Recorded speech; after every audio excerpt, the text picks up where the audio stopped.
Okay, so solving quadratic equations. Now, we've got a monic quadratic here, and we're going to try and solve it by factorising it and then using the null factor law to solve it. Okay, so let's have a go at factorising first. Now, because it's monic, we can jump straight into simply putting our two lots of brackets in, saying that we're going to have an x out the front here to get our x squared. And then hopefully we remember this number here, our c. That's the number that we need to multiply together to give negative 24. Two numbers got to multiply together, these two here, to give negative 24. But they've also got to add together to give you a b value of negative 2. So let's go through all the possible outcomes. Negative 24 times 1 will give negative 24 when they're multiplied. Negative 2 times by 2. Let's see, negative 8 times by 3 will work. Negative 6 times by 4. Now, I hope you're adding as you go. If you are, hopefully you've been going, it's negative 23. That's negative 10. That's negative 5. Negative 2. Winner. Okay, that's what we're after. So that tells us what well, it doesn't matter which order we do it in, as long as it's the 6 that's the negative, and it's 4 that adds. Now, all of that's equal to 0. We've done some factorising already, which kind of helps with that. But now, hopefully, remember also that if you expand that out, if you expand and simplify, you should get that same trinomial there. So now using the null factor law, NFL, we're going to solve this. Now remember what that means is we've got a times here, and if we make this bracket equal to 0, 0 times by whatever this is, it's going to give 0. And likewise, if we were to go something here, times by 0 by making this bracket equal to 0, that's also going to equal 0. So there's going to be two solutions to this. Okay. Now, to make this bracket equal to 0, x would have to be equal to 6. If we put in 6 here, 6 minus 6 is 0, so it's 0 times by, well, 10, but it doesn't matter that that's 10 because 0 times anything is going to be 0. Or, to make this bracket equal to 0, it would be where x is equal to negative 4. So it's like you're swapping the sign there. So if it's negative 4 here, well, you're going to have negative 10 here. Negative 10 times by 0 is 0 as well. So our two solutions are 6 and negative 4 for that. And again, you could check that by subbing 6 and also subbing negative 4 into those as your x value, and you should see that it equals 0. Our second quadratic equation, if we have a look at this one, this time it's not set so that it's equal to 0, which makes it a little bit trickier to solve using that same method. So that's the first thing we're going to do, is we're just going to make one side equal to 0 by simply subtracting 10 from both sides, or subtracting that 10 over, and then you've got x got it equal to 0. Then it's a matter of doing the same thing. So we're now going to factorise x out the front. We're looking for two numbers that multiply together to give negative 10, and they add together to give positive 3. Okay, so negative 10 and 1, negative 5 and 2, negative 2 and 5, or negative 1 and positive 10 are all your combinations. So it's negative 9, that'll be negative 3.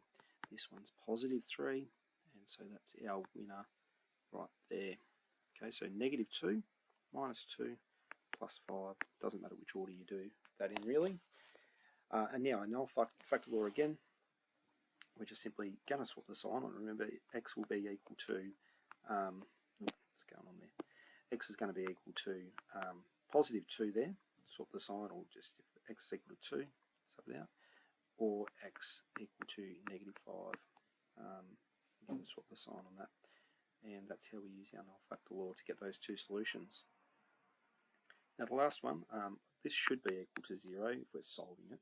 Okay, so I did leave that off. That's the only drama with this one. But this time it specifically said use completing the square method and leave an exact form. So sometimes we need to use this completing the square method when we don't have these nice, neat whole number factors. So if we were to look for all the factors of negative 7, well, there's only negative 7 and 1, or negative 1 and positive 7. And when you add those together, so that's the ones that times together that give negative 7, they add together to give positive 4, neither of them do that. So that's part of the reason that we use this completing the square method. We also could use the quadratic formula, but this one specifically said use completing the square. So when we're using completing the square, we've got to make use of our perfect squares laws, which are these two. So if it's a plus in there, you use the top one. If it's a minus in there, you use the negative one. And this last one, the difference of two squares, is the other one that we can use. So what we do is we start off with the b value. The b value needs to be halved and then squared. Now, show you why this works in a sec. So we're going to go, just leave it as x squared, leave the 4x, so first two terms right, exactly the same as is. But then we're going to add a half of the b value, which is 2, getting squared. But then to even out, we're going to also subtract that same thing.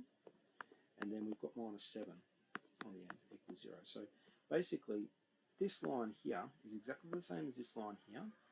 But all we've done is we've added in this plus 2 squared minus 2 squared. Remember that we chose 2 because that's half of what 4 is. Okay.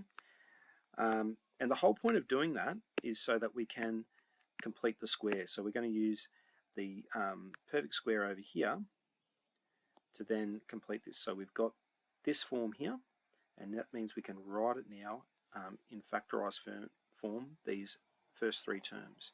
So it's going to be x plus 2 getting squared for those first three terms. Now let's finish off the rest of it, and we're going to have minus 2 squared. Minus 2 squared is negative 4, minus another 7, that's negative 11. Okay, so that's that whole idea is of adding it and subtracting it. We can finish off and have that perfect square, but then you've got to have this second bit. Now the next thing we're going to use is we're going to use this difference of two squares identity.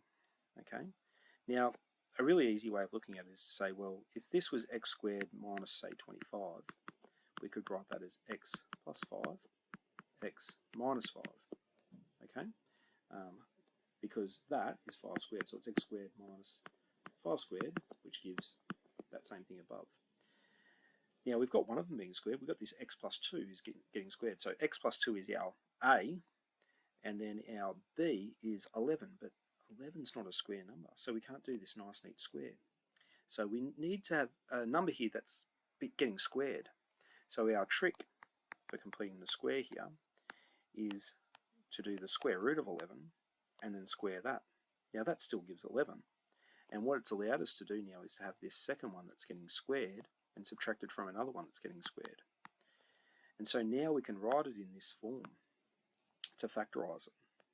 So we can write a, which is x plus 2, plus b, which is the square root of 11, close bracket, open the bracket and go a again, x plus 2, but minus b, which is the square root of 11, close bracket, equals 0. So this completing the square allows us to do it when we've got an irrational answer, where we've got a surd in our answer, a square root. So now we've actually got to solve it. We've got to finish off by solving it, which is what it said. And again, using the null factor law. So we're going to go x, change the sign on both of those, minus 2 minus square root of 11, or x can be equal to negative 2 plus the square root of 11.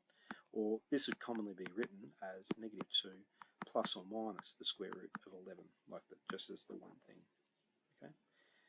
So if you still need some help with solving quadratics, remember that all comes from chapter 8. Go back and have a look in there to do some more questions.